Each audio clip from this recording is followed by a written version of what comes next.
She takes care of the chickens, though. Yeah, sometimes. We have a guy that we hire too that will take care of the chickens sometimes, like especially when we're not there. Yeah. He'll handle certain things. Like chickens are a little bit of effort. You got to clean up the cage. You got to collect the eggs every day. We had some squirrels stealing eggs.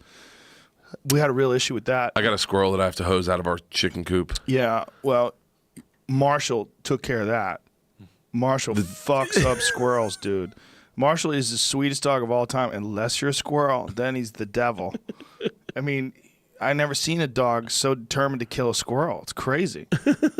He goes out now and he looks for them. He runs to the chicken coop, and then he circles the chicken coop, looking to see where these motherfuckers are getting in, see if anybody's around there, see if anybody's slipping. But I was on the road. My wife sent me a picture of Marshall with a squirrel in his mouth, and she's so happy because she doesn't like squirrels because the squirrels are fucking up all the they steal all the chicken food. Yeah. I like squirrels. I think they're cute. So like for me, I'm like, so what? They steal the chicken food. Make more chicken food. But then they start stealing the eggs. And I was like, oh, you bitches are pushing it. You can't steal my food. That's my food. You can't steal the eggs. Let me find this fucker. Our chickens are family members. Yeah, they are, right? Yeah, like I came home when it was like, you remember when it was like 120 and all the trees were dying? Yeah. And I walked in and Leanne had the chickens in the house. She's like, they can't be out there. It's too fucking hot. Yeah, but they do. They have to be out there. Oh my God. Yeah. He's all happy. Oh, this is ingrained in his DNA. Oh, 100%. And his mouth is soft. So he doesn't he's like, I want to bring it back to you fully intact so that you can't, so that if you need this, is that blood on his chest? Yeah. Yeah, that's blood. Yeah, well, he brings things to you always because he's a retriever. So, he has a little box of stuffed toys that he has in the house, and he's the only dog that I've ever had that doesn't mangle every toy you give him. Because I've had pit bulls and mastiffs, and you give them a toy, and they just start tearing them apart. He just carries them around. He carries them around and he brings to you. So, like, when I see him in the morning, I'm like, good morning, sir. Good morning. And he's wagging his tail, happy. And the first thing he does is run over to his pile of toys, grabs one, then comes over with it. Brings you a present. Yeah, well, he has it in his mouth. He's a retriever. Like, if you see retrievers running, a lot of times they're carrying their leash in their mouth as they're running. They love to hold on to things in their mouth. Weird. Does he dive in underwater? Oh, he fucking swims like a motherfucker, dude. That dog is always in the water. He will dive from the deep end of the, like if the kids are playing in the pool, and I'll let him out the door. He runs to the pool, stands on the edge, and then leaps into the water and splashes. How? Fucking loves it. Does he dive underwater though? A little bit. That's what we used to have. I used to have a black lab. And you could throw one of those rings underwater, and she'd dive to the bottom, grab it, and pull it up. Oh, he doesn't do that. Oh, I guarantee you he will. I guarantee you he will. I bet he would if I taught him how to do it, but he swims like crazy. It's instinctual with those fucking dogs. That's my bull mastiff, I cannot get her in the pool. Really? She looks at me like you're trying to pitch anal sex to your wife. She's like, come on. For real. We both know how this is going to go. No one's going to be happy. Yeah, Johnny Cash, and people always ask me to have pictures of my other dogs. They're actually both passed away now. I had to put them both down. Both your bull mastiffs? No, the bull mastiff and the English bulldog Shiba Inu mix. They were both 13 years old, and Johnny couldn't walk anymore. It was really rough. The last few days of his life, I would try to bring him in for dinner, and when I would try to bring him in, he literally couldn't make it. It was a small yard where he was at. We're talking about 15 yards. He couldn't make it 15 yards to the house. He would take a couple steps, and his body would shake, and he'd take a couple of steps, and he was just sleeping all day. And he was also having a really hard time shitting, and he would occasionally shit in the house. Like, he couldn't hold his bowels, and he couldn't go outside when he wanted to. Like, you'd see him trying, but his body was so old. For a Mastiff, 13 years old is crazy old. Like, a lot of them die at 8 or 9, and he was 13. And he was a sweet, sweet dog up until the end, but he was suffering. It was hard.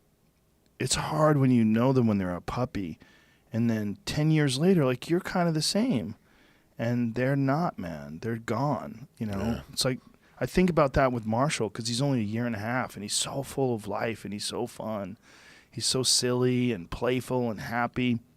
I'm like, man, there's going to be a day where Marshall's this old dog, and I'm going to have to put him down too, you know? It was depressing. And the other one, Brutus, the Shiba Inu English Bulldog mix, he was better than Johnny for a long time. Still, I've known for the last 2 years that they didn't have much time left. You know, they were both struggling hard. But Brutus took a real hard turn over the last few months where he wouldn't even come in. Like, I'd try to get him to come in. I'm like, come on, buddy, you want to eat? I try to put a little food in front of his face, and he would try to stand up, and his legs would be shaking. And it's just so hard, man. It's so hard watching them fade away, you know, and then also watching them suffer, you know, the last days where you have to decide where, you know, me and my wife had to have conversations like, look, we have to do something. Like, this is, like, one day we're going to come home, there's going to be a dead dog. And it's not like they're having a good time. Like, this is a horrible, suffering, slow demise. So. Did you have someone come to the house, or did you take them? Yeah. It was rough, dude. It's rough. Yeah, Priscilla's 7. And I mean, I got her when I first started doing this podcast. How big is she? 140. Yeah, that's a big dog. She's man. had 5 knee surgeries. Oh my God, dude. Yeah. That's fucking expensive too. Oh, you have no idea. Oh, I do have an idea. I bet you do. Yeah, I had a female pit bull that had 2 ACL reconstructions. She had both of her back legs done. Yeah. She blew one out. I got it fixed. She blew the other one out. I had to get that fixed too. And with a dog, they shave the bone down. They don't like reconstruct it where they add like another ligament. They shave the bone down so it doesn't, so it like sits on it differently, so it locks in place, so it doesn't pop off and go like out a socket or whatever the fuck it is. But yeah, it's like 10 grand a pop, right? Well, if it was, I mean, I'm not going to tell everyone how much because they would stop liking me in a minute. They'd be like, what kind of fucking Hollywood idiot are you? You just kill a dog like that. But she got 1 ACL, and then we fixed it. Then while this one's healing and it's turning good, the other ACL goes out. So we fixed that one. We're like, all right, we're done. And then as this one's healing, this one goes out again. And they're like, and that's when they're like, do you want to put it down?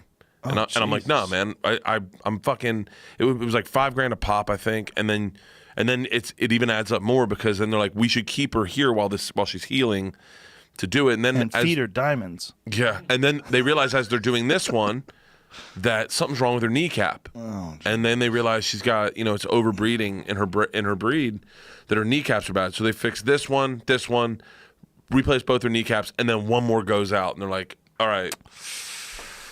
But man, that dog is the greatest fucking dog. Mastiffs are amazing. They're some of my favorite dogs ever. They're so chill.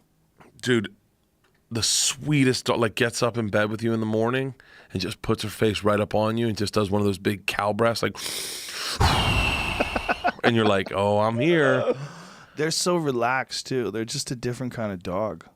Very relaxed, And I feel comfortable when I go on the road. I feel comfortable knowing there's a 140-pound animal that would give its life for my daughters. Yeah, it's one of our dogs sleeps in one of our daughters' beds. One of our dogs Priscilla sleeps in George's bed, and I go, I'm good. No one's coming in anywhere. No one's breaking in anything. Yeah,